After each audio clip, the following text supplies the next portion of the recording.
Belarus में Russia ने अपनी ऑर्शनिक मिसाइल को तैनात कर दिया है। ऑर्शनिक की जद में अब नाटो देश आ रहे हैं। पोलैंड, लिथुआनिया, लातविया पर खतरा है।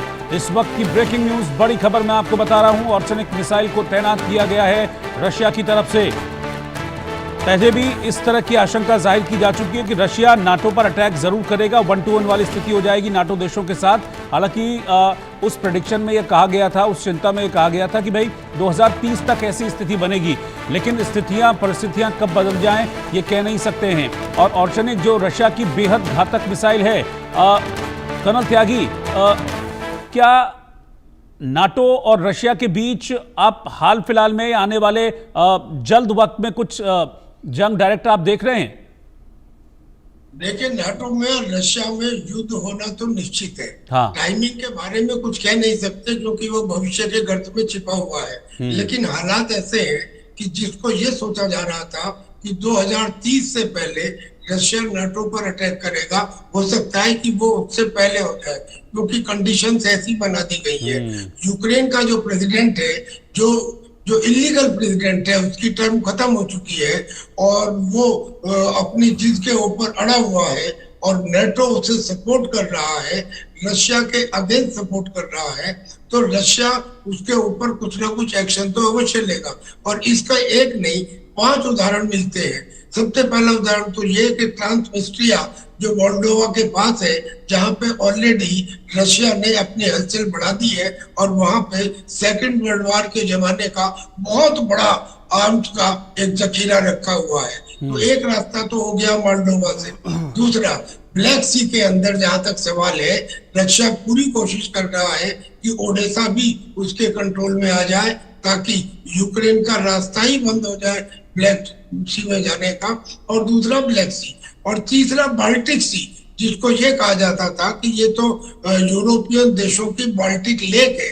उस बाल्टिक सी में उसने बाकायदा अपने कैलिनिनग्राड से इस तरह का प्रभाव पैदा कर दिया है कि वो वहां से जो बाल्टिक कंट्रीज है, यानी कि ये एस्टोनिया, लिथुआनिया, ये इनके ऊपर भारी पड़ सकता है। और फिर ब्रिटेन को उसने सीधे ये सीधी ललकार उसने जो दी है, वैसे तो वो सभी नेटो कंट्रीज को देता है, लेकिन ब्रिटेन को दी है कि तुम्हारे ऊपर मैं अटैक कर सकता हूँ और तुमको एक दफा में खत्म कर सकता हूँ। और एक दफा में क्या उसने बताया है कि मेरी जो बेल्गोरोड सबमरीन है, उस सबमरीन में वो टॉर्पेडो है, न्यूक्लियर टॉर्पेडो है, जो टॉर्पेडो जब भ्रष्ट होता है तो वो 200 फीट ऊंची समुद्र की लहरों को उठाता है। और इसको अगर ब्रिटेन के शोर के पास किया गया तो पूरे ब्रिटेन की तबाही उसमें होगी। इस तरह की धमकी वो इससे पहले दे चुका है। वो ये भी कह चुका है कि मैं अपनी आर्सेनिक मिसाइल को डिप्लॉय करूंगा। उसने उसका एक नमूना दिखाया भी था और एक थ्रेट दी थी। उसने कहा था कि यूरोपियन के सारे कंट्रीज मिल जाए और अमेरिका भी मिल जाए और मुझे जगह बता दे और मैं वो आर्सेनिक मिसाइल को लॉन्च करूंगा। अगर किसी एयर डिफेंस में सिस्टम है तो उसे रोक के दिखा दे। और ये ऑर्शनिक मिसाइल वो है सर, जो 4000 डिग्री सेंटीग्रेड, 4000 यानी कि जो सूर्य का टेम्परेचर है वो करीब 5000, उससे केवल 1000 कम वो टेम्परेचर पैदा करती है। यानी कि जहां गिरती है वहां सब कुछ वेपराइज हो जाता है, खत्म हो जाता है। उसका डिप्लॉयमेंट बेलारूस में, ये किस लिए? ये हवा के लिए तो नहीं है सर। ये तो क्लियर कट है कि either listen to me, either my way or highway, that is going to be the rule for Russia। और रशिया ने 2015 में रशिया के प्रेसिडेंट ने कह दिया था कि मैं यूएसएसआर के पुराने वैभव को दोबारा लाना चाहता हूँ।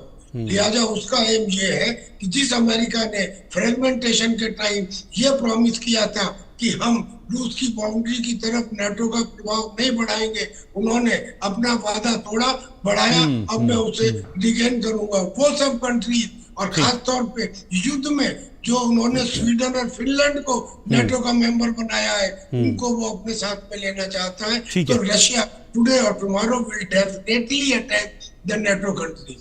ठीक है। आप दोनों का सर बहुत बहुत शुक्रिया साथ में जुड़ने के लिए और इन दोनों इश्यूज पर हमसे बातचीत करने के लिए। बात पाकिस्तान की करेंगे, जहां से इमरान खान को लेकर अब बड़ी खबर